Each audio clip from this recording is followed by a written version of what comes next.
well-crafted question can change the way we see the world. And Jesus was the master at asking penetrating questions. In Matthew chapter 16, verse 26, he posed a powerful question, challenging each of us to evaluate our priorities. That's our subject today on Truth for Life, as Alistair Begg continues our series called 7 Questions God Asks.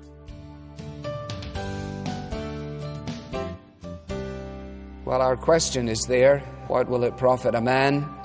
That could easily be, what will it profit a woman? What will it profit a man or a woman? What will it profit anybody to gain the whole world and yet lose their soul? Now, our questions have had a variety of appeals depending on the background out of which a person comes. I think tonight this particular question should reverberate quickly in the minds of business personnel. This is a question for accountants, if you like. And it is a very straightforward question. It would be possible by dint of its clarity that we might even sidestep its impact. And so we need to be careful that we apply our minds to what is actually being said. What advantage will there be for the person gaining the whole world, yet forfeiting or losing their life or their soul? This is not actually an unfamiliar question posed in a variety of ways. It is the subject matter of movies and poems and books, in fact. And one might often be tempted to think that all of them are derivatives of this great and fundamental question. Jesus was routinely asking questions. Jesus was expert at speaking to people where they were. The very use that he made of parables or of stories, the way he pointed out circumstances, saying to people, there was a sower and he went to sow, or there was a man and he was building his house, and there's immediate points of identification. And in a similar vein, he says to them, the kingdom of heaven is like a merchant looking for fine pearls. Or the kingdom of heaven is like a treasure that a man finds in a field and immediately goes and purchases the field in order that he might benefit from the treasure. The kind of points of contact that people would readily identify with. And in both of those little parables, he was actually saying the kingdom of heaven is a good buy no matter what price you pay for it. It would be worth selling all the rest of your portfolio, he says, in order to hold this one stock. Now that's what Jesus was saying there, and what he's doing here in this question, which is this evening's question, is he is addressing things not from a judicial perspective, but from a commercial perspective. What he says would be the point, for example, of gaining all the money in the world if you're not around to spend it. What possible advantage would there be in becoming very famous, and yet for the end of life to reverse that completely? It's the kind of question that we can easily identify with. But we need to be clear about the terminology, and some of you have been following along, perhaps in a translation that actually translates the word soul as life. And there is a reason for this. The word in Greek is the word psyche, from which we get our English word psyche. And the distinction is between bio, the Greek word from which we get our English word bio, giving us biology, etc., and psyche, which is this dimension of life, which is a far more significant dimension of life. It is, if you like, the inner life.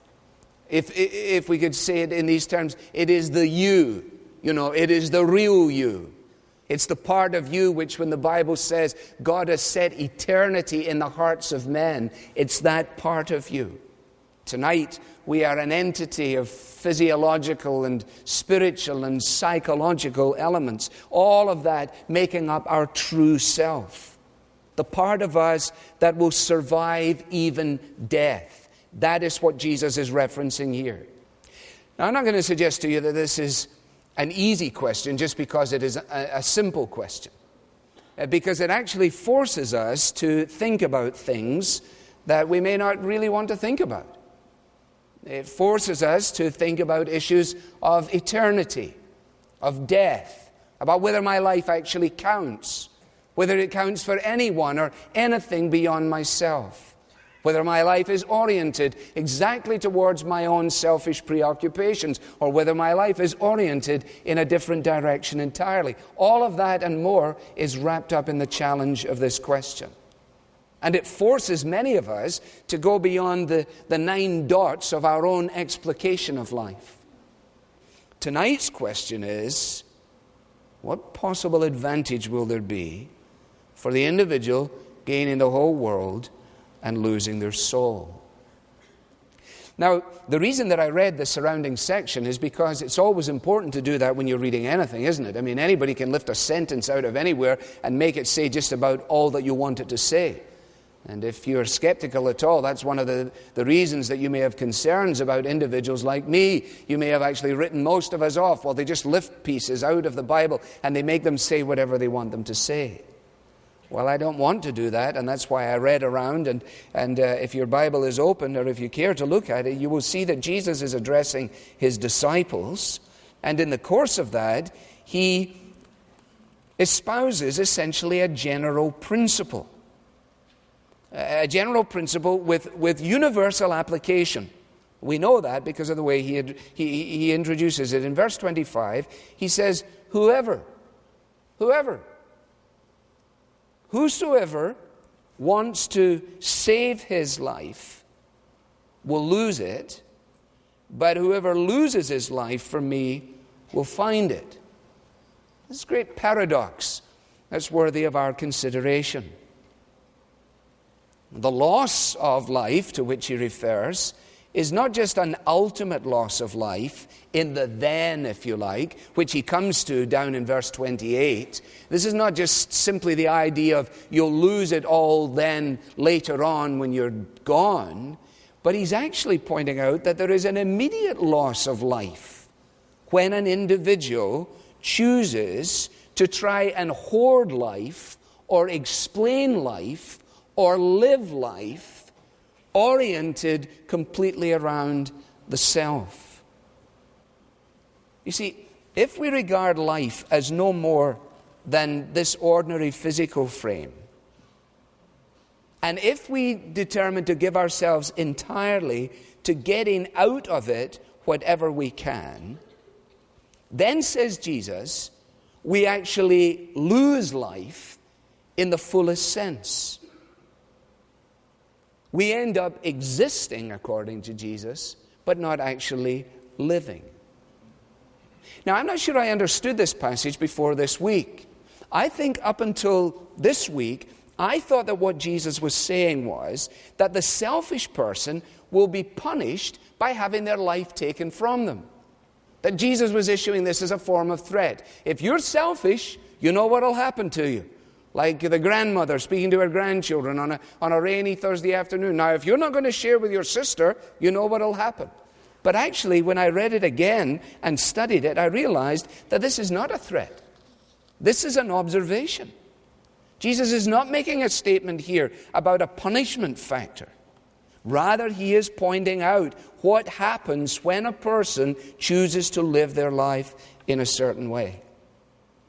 Now, we can illustrate this lots of places. One of the wisest men that ever lived was Solomon. And back in Ecclesiastes, I don't suggest you turn to it, but in Ecclesiastes, if you would like to read a book for homework, then you could read Ecclesiastes. It's pretty good. And it essentially is the journey of one man trying to solve the riddle of life without punching out beyond time and space, without really considering eternity. And he goes down a whole series of dead-end streets, familiar dead-end streets. He said, I devoted myself to study and to explore by wisdom all that is done under heaven. In other words, I walk the pathway of intellectualism. And then he says, but what is twisted can't be straightened, and what is lacking can't be counted. He said, ultimately, I'm still left with more questions than I have answers. And so he said, I tried to go down the pleasure street, but I also found that pleasure was actually like drinking salt water. The more you tried it, the more you had to have, and the more you had, the more thirsty you became. And so he said, I just decided to amass stuff. I denied myself nothing that I could see. I refused my heart nothing. I engaged in the acquisition of everything that was around. And I realized that when I put it all together and sat and looked at it, it didn't satisfy either. But it comes at us all the time and from everywhere. Somebody sent me a copy of a note that had come from a lady to another lady, and in the course of the email, the lady suggested to the recipients of her email, remember this motto to live by. Life should not be a journey to the grave with the intention of arriving safely in an attractive and well-preserved body, but rather to skid in sideways, chocolate in one hand, wine in the other, body thoroughly used up, totally worn out and screaming, woohoo, what a ride! I like that kind of honesty. What the lady's saying is, let the good times roll. Gravity's taking over. Let's just ride it out. But there's no thought of eternity. What would it profit such a lady to have the ride of her life and lose her own soul? And what would she give in exchange for her soul? But pleasures are like poppies spread. You seize the flower, its bloom is shed. And like a snowflake in the river, one moment here and then gone forever.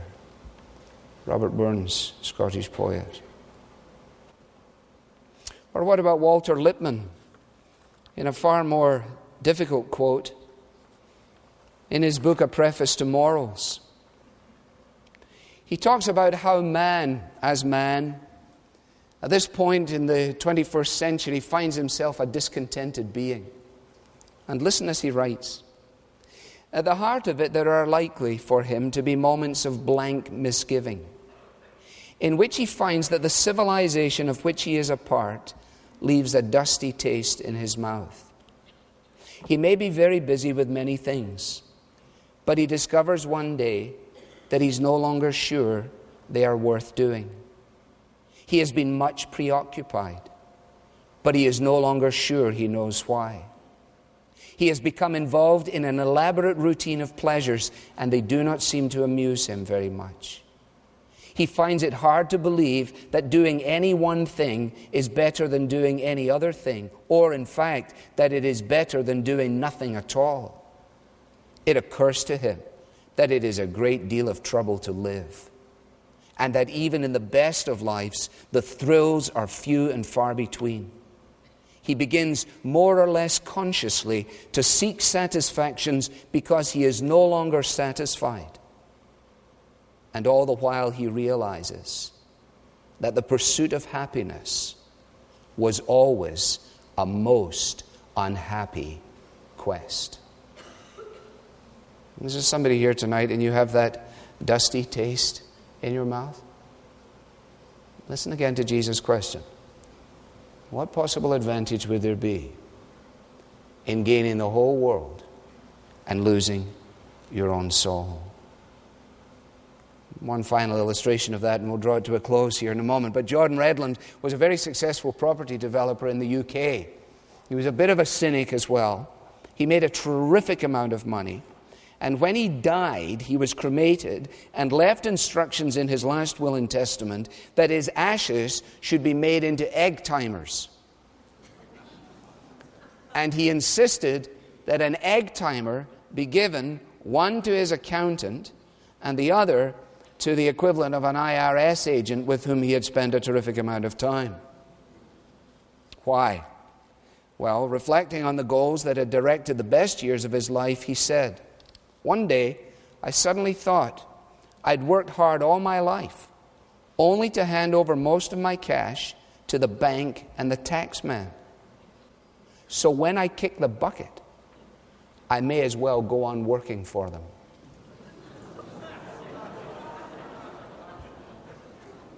But you see, workaholism is often a thin disguise, a cover-up, a run for the border. Men, women running from themselves, running from their family, ultimately running from God. No time for these disturbing doubts. No time for these difficult questions. What would it profit a man if he gained the whole world and lost his own soul? Do you remember that song, Ray Stevens? Verse 2, I think. You've got air-conditioned sinuses and dark, disturbing doubts about religion. And you keep those cards and letters going out. And while your secretary's tempting you, your morals are exempting you from guilt and shame. Heaven knows you're not to blame. 86 proof anesthetic crutches prop you to the top, where the smiles are all synthetic and the ulcers never stop. And when they take the final inventory, yours will be the same sad story everywhere. No one will really care. No one more lonely than this wretched more than man. Hey, you better take care of business, Mr. Businessman. What would it profit a man? Gain the whole world and lose his own soul. Now let me end in this way. Pascal, the French philosopher and mathematician, gave as his explanation for this chase down the street the existence of what he referred to as a God-shaped gap at the deepest level of our being. Pascal identified the fact that the reason for our existence was a living relationship with the living God who had made us through Jesus. And he identified the fact that since that was such an intrinsic part of the human psyche, there was nothing that could fill it. Well, what do we need? Well, we need what Jesus challenges us to consider, and that is an eternal perspective. An eternal perspective. I know most of us don't want to have an eternal perspective, because if you think in terms of eternity, you've got to think about the fact that time is passing through our fingers. It's going through our fingers as if we were picking up pieces, little lumps of sand on the beach, and the more we squeeze it, the more it squeezes out and goes away. Such is life. If you're here tonight and you don't believe these things, if you're dead honest, your problem with Christianity is probably not that the church is old-fashioned. Breathing is not exactly, novel. We've been doing that for a long time too. It's not usually that the sermons are boring, although I haven't a great deal to say about that. It's neither is it that science has disproved the Bible, because it hasn't. No, the real problem is that deep down inside, your heart and mine is cold towards God, and we prefer to save our own souls by pursuing the world than to forsake what we desire most and pursue Christ. The remarkable thing about the story of the Bible is that there is an answer to this question about the value of your soul. And the value of your soul is seen actually in the surrounding context again. The value of your soul is seen in a cruel scene outside of Jerusalem, where a man hangs between two other men, all of them crucified by the Roman authorities. And the man in the middle cross cries out some very interesting things. At one point he cries out in one word in Greek, tetelestai, it is finished, making people wonder, what's finished? At one point he cries out, my God, why have you forsaken me? And the reason that he cried out as he did was because on the cross he gave himself for the souls of men and women.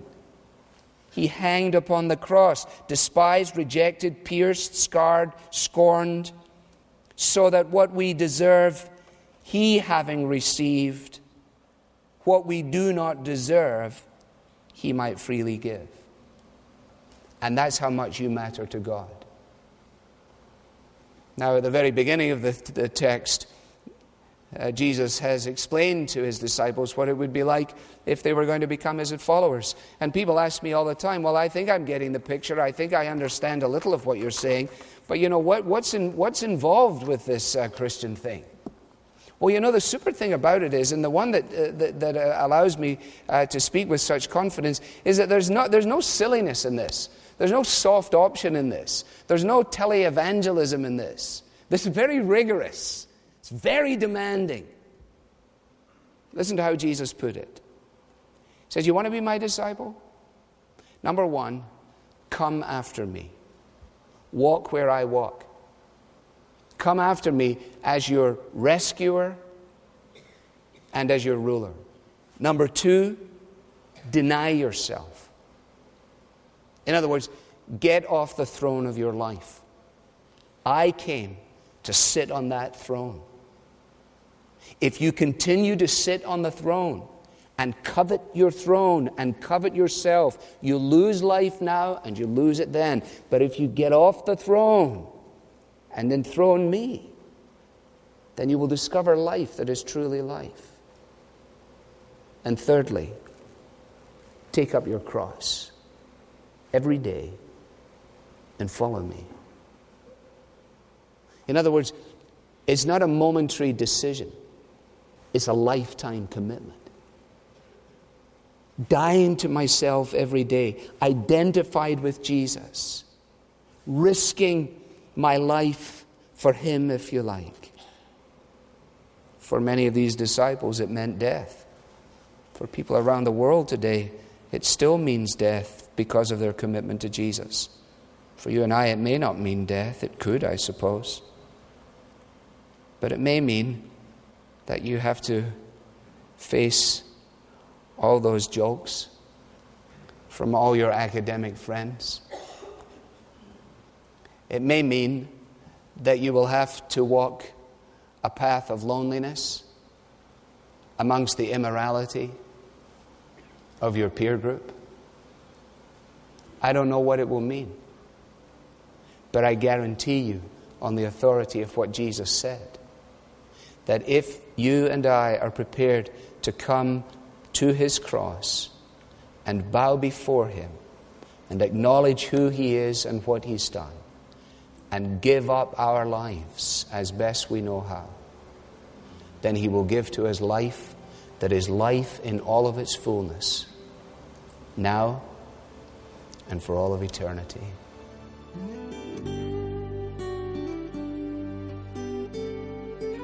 What a wonderful promise from God to reflect on and to embrace today. You're listening to Alistair Begg on Truth for Life and a message from a series called 7 Questions God Asks. Today's message is so desperately needed in our culture. There are so many, even our own friends and neighbors, who are searching for meaning and joy in all the wrong places. If you're looking for a life of fullness, the kind of life Alistair talked about today, go to our website, view a video that explains how that happens. Go to truthforlife.org/thestory. As we anticipate the coming year, 2020, it's as important as ever that Truth for Life continues to be a voice of gospel truth in our world. So with the December 31st giving deadline approaching rapidly, would you come alongside us in this important way and make a generous year-end donation?